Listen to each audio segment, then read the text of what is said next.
আসসালামু আলাইকুম, কেমন আছেন সবাই? আজকে সিম্পল একটা কেকের ডেকোরেশন করব। এই কেকটা ছিল একটু হাইট 2 পাউন্ডের মধ্যে। তো যিনি আমাকে এই কেকটা অর্ডার করেছে উনি ছিলেন আমার নতুন কাস্টমার। তো আপু আমাকে একটা ছবি দিয়েছিল। ছবির মধ্যে এমন এক সাইডে ফুল ছিল, তারপর নিচে একটু ফুল ছিল। তো আমি সেরকমই করার চেষ্টা করছি।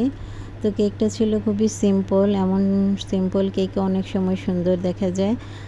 আপনাদের যদি যে কোনো ধরনের কাস্টমাইজ কেক লাগে তো আমাকে নক করতে পারেন, যে কোনো ফ্লেভারেরই। তো এই তো আমি উপরে কিছু গোল্ডেন সুইট বল দিয়ে দিচ্ছি, আপু ছবিতে যেমন ছিল। তো এখন সাইড দিয়ে একটু চকলেট গানাশ দিয়ে দিব। চকলেট গানাশ এখানে আমি একটু ডাস্ট কালার ইউজ করেছি। তারপরে এখানে আমি হ্যাপি বার্থডে টপার লাগিয়ে দিব উপরে। তারপর বাচ্চার নামটা লিখে দিব। এই তো আমার কেকটা ডেকোরেশন প্রায় শেষ।